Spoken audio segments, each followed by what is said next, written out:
दोस्तों नमस्कार और आप देख रहे हैं न्यूज़ बकेट में आपका स्वागत है। कानून के रखवाले से आज थोड़ा सा हम बात करेंगे कि जो कानून आया है CAA, उसको लेकर देश में बहुत सारी चीज़ें चल रही है, राजनीतिक सियासत तेज हो गया है, लेकिन अधिवक्ता समाज इसको लेकर क्या समझते हैं और क्या कहते हैं ये बताइए। जो कानून आया है उसको नोटिफिकेशन जारी कर दिया गया है, इसको लेकर आप क्या कहेंगे और किस तबके को नुकसान है और किसको फ़ायदा है?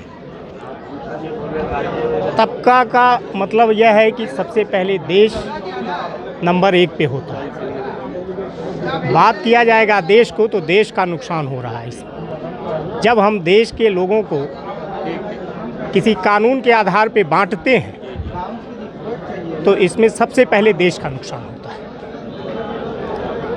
और यह कानून अपने मूल नियति को दर्शाता है। यह इसकी टाइमिंग, जिस समय ये ले आया गया है, संसद से पास होकर के 2 साल से पड़ा हुआ है और नोटिफिकेशन आज हो रहा है, अब हो रहा है। तो इसके मेलाफाइड इंटेंशन इसमें दिख रहा है साफ साफ। मतलब दिक्कत क्या है? अगर चुनाव से पहले अगर ये कानून आ गया है तो फिर दिक्कत क्या है? अगर आ गया तो आ गया है। हाँ, दिक्कत नहीं है। इसके इंटेंशन को, इसका इंटेंशन, मेलाफाइड इंटेंशन दिख रहा है। तो आप क्या मानते हैं, जिस तरीके से विपक्ष के बहुत सारे नेता इसके विरोध में कर रहे हैं, बहुत सारे कह रहे हैं कि नहीं ये गलत हो रहा है, आप क्या मानते हैं इसको? ये कानून देश को जो है धर्म के आधार पे बांटने का एक साजिश है। साजिश, ठीक है। और भी आप क्या मानते हैं इस कानून को लेकर, क्या कहेंगे?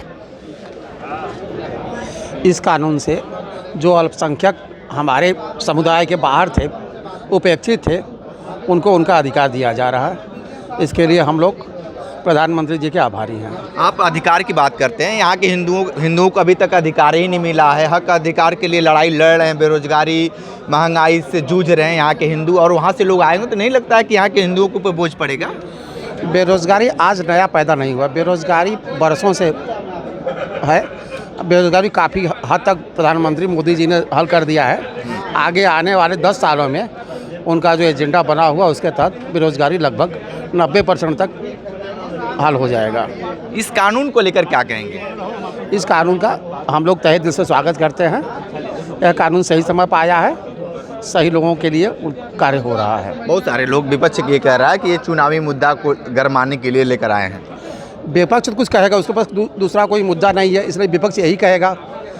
विपक्ष के पास कोई मुद्दा रहता दिखाता, इसलिए विपक्ष मजबूरन उसको यही एजेंडा मिला हुआ है कि नहीं। टाइमिंग से कोई मतलब नहीं, टाइमिंग तो होता रहता है, कभी भी हो सकता है। आज हुआ या 2 साल पहले हो सकता था, जब भी चाहे हो सकता था। इसका कोई मतलब नहीं है कि नहीं आज चुनाव आने वाला है तो इसलिए हुआ है। इसका चुनाव से कोई लेना देना नहीं है।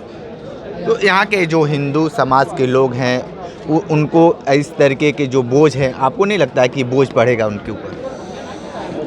कुछ हद तक बोझ पड़ेगा, लेकिन ऑलरेडी जो यहाँ पहले रह रहे थे उनको निकालने की व्यवस्था हो रही है। जो बोझ पड़ने वाला इनको निकाल दिया जाएगा। जो हमारे भाई बंधु आ जाएंगे, लगभग बराबर हो जाएंगे। तो अनथराइज रूप से अवैध तरीके से रह रहे हैं, उनको निकालने की व्यवस्था हो रही है।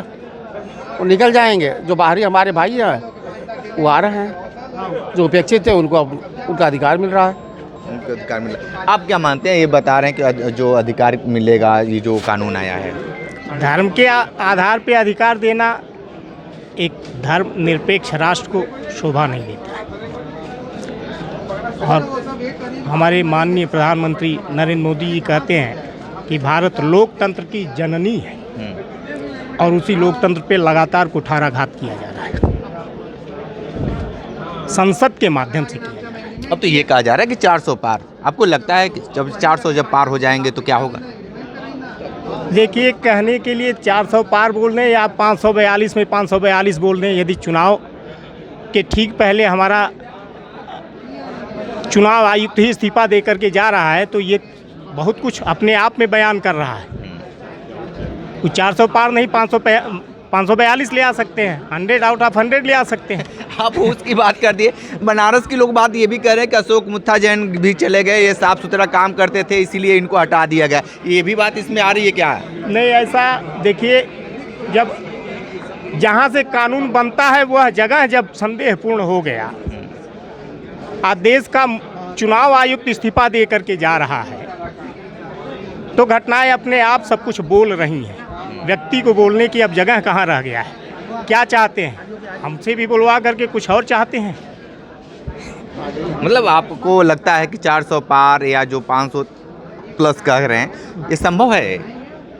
हाँ जी, जो वर्तमान व्यवस्था है इसमें कुछ भी संभव है। मैंने कहा ना कि 100 आउट ऑफ 100 मिल सकता है।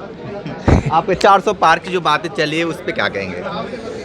जो वर्तमान दिखाई दे रहा है, कांग्रेस हतोत्साहित हो गई है। इनके जितने अधिकतर सांसद अपना भविष्य देखते हुए, भविष्य को उज्जवल करने के लिए कांग्रेस छोड़ के भाजपा में जा रहे हैं।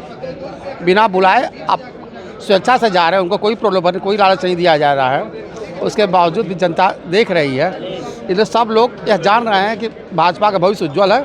अपने भविष्य को संभालने के लिए, जनता की सेवा के लिए जा रहे हैं। आप एक चीज़ मानते हैं कि कांग्रेस छोड़कर बीजेपी में लोग जा रहे हैं तो कांग्रेस युक्त नहीं होगा?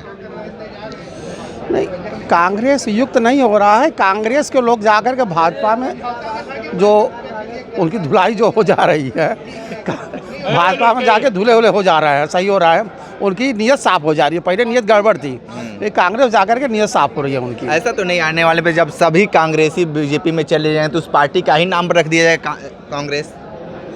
नहीं, भाजपा राष्ट्र लेवल की पार्टी है, कांग्रेस थी राष्ट्र लेवल की, लेकिन इस समय अब प्रदेश लेवल की रह गई है।